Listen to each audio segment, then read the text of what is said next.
Setelah sebelumnya Menteri Sosial Tri Risma hari ini memberi pernyataan menyetop bantuan sosial PPKM, apakah ada bantuan sosial lain bagi warga berdampak pandemi COVID-19?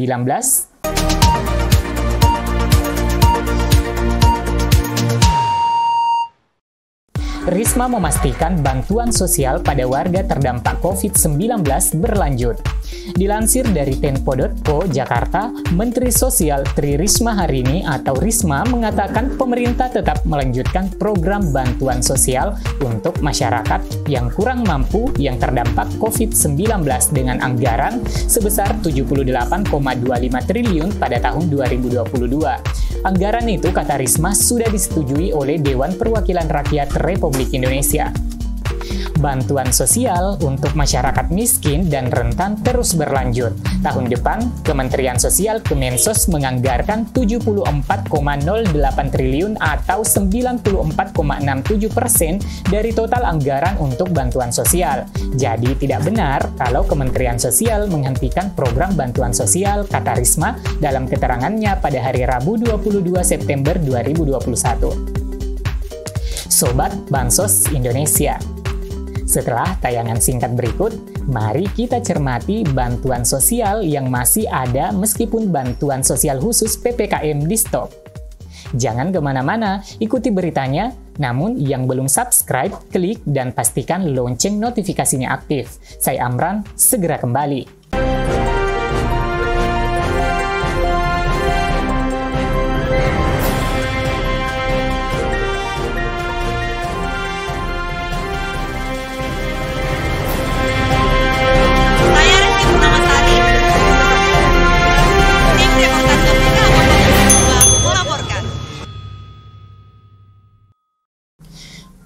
Program yang dikelola Kementerian Sosial terdiri atas bantuan sosial reguler dan bantuan sosial khusus.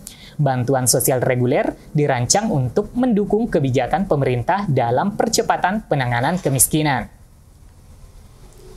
Bantuan sosial reguler adalah program Keluarga Harapan (PKH) dan program Bantuan Pangan Non-Tunai (BPNT) atau Kartu Sembako.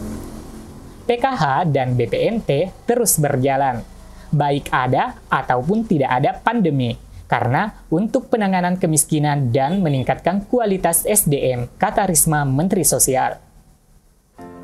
Adapun bantuan sosial Bansos khusus memiliki karakteristik berbeda. Bantuan sosial khusus existing yang dikelola Kementerian Sosial adalah bantuan sosial tunai BST. Menurut Risma, BST bantuan sosial tunai dirancang untuk kedaruratan, bukan untuk keperluan permanen. Bantuan sosial tunai BST diluncurkan pemerintah terkait dengan kebijakan pemberlakuan pembatasan kegiatan masyarakat atau PPKM. Risma hari ini dalam rapat kerja Raker Komisi 8 DPR RI di Gedung Dewan Perwakilan Rakyat DPR Republik Indonesia, Jakarta, Senin 20 September 2021, Tri Risma hari ini memastikan pemerintah tidak akan menghentikan bantuan sosial Bansos bagi masyarakat miskin yang terdampak pandemi COVID-19.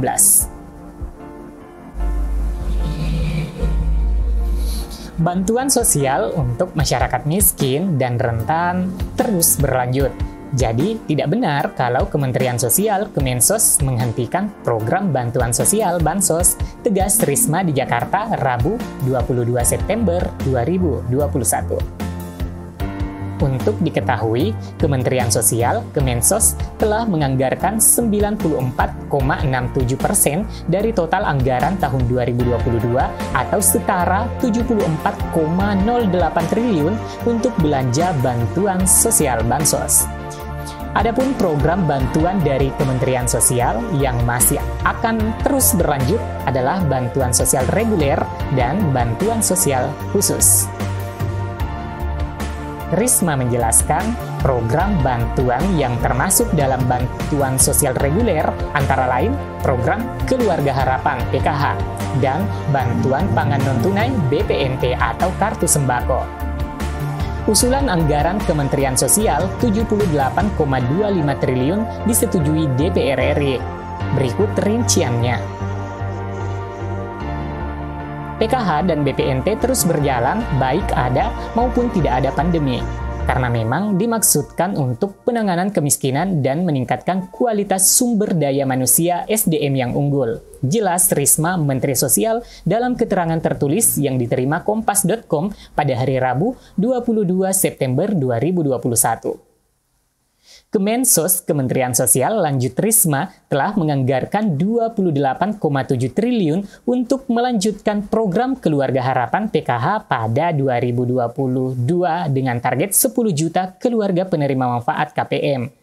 PKH disalurkan dalam 4 tahap dan diberikan setiap 3 bulan sekali, yaitu pada bulan Januari tahap 1 dan tahap 2 pada bulan April dan bulan Juli tahap 3 serta tahap 4 pada bulan Oktober 2021.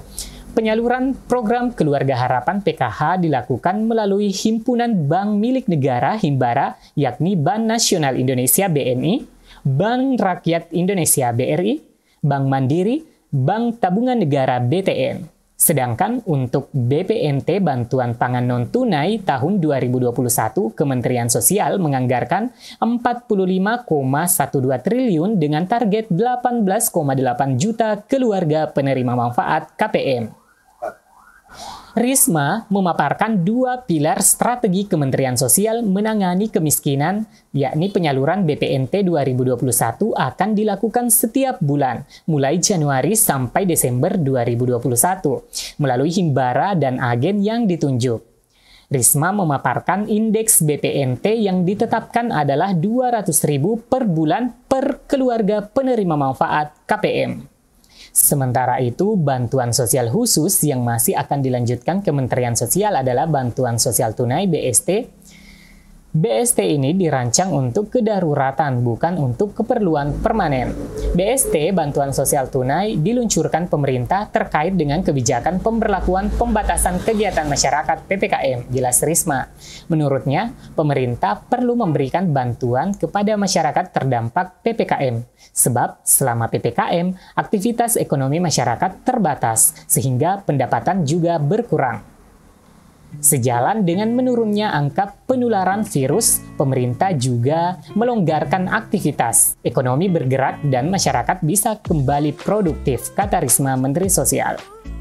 Selain program Keluarga Harapan PKH dan Bantuan Pangan Non-Tunai BPNT, beberapa bantuan lain seperti Kartu Prakerja, Bantuan Langsung Usaha Mikro, Kecil dan Menengah, UMKM, subsidi listrik, dan lainnya masih terus berlanjut.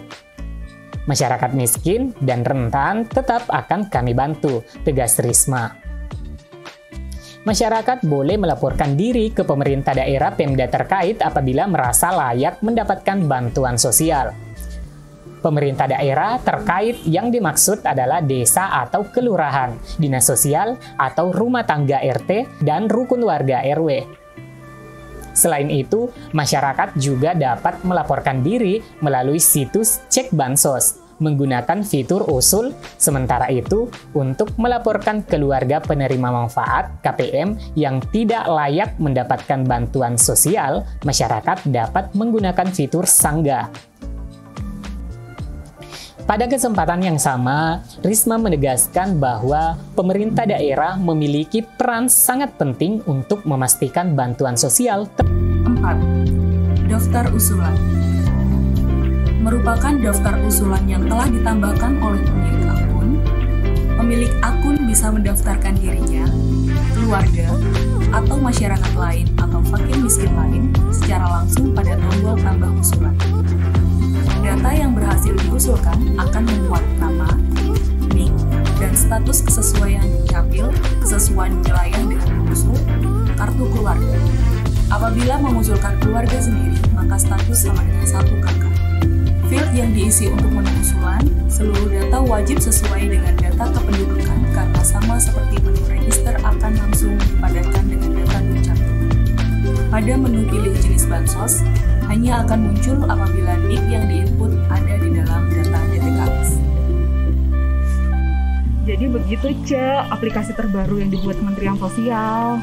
Wah, ternyata bagus ya ada aplikasi seperti ini. Jadi, kita sebagai masyarakat bisa ikut berpartisipasi aktif mengawal bansos supaya lebih tepat sasaran. Iya tepat dong, sasaran. Ce. Ini kan supaya penyaluran bansos juga menjadi lebih transparan gitu. Kalau gitu boleh dong saya informasikan ke teman-teman saya. Boleh banget dong, Ce. Semakin banyak yang tahu, akan semakin bagus. Semoga penjelasan ini bermanfaat. Saya Amran dan kerabat Info Bansos pamit. Jangan lupa subscribe dan aktifkan lonceng notifikasi.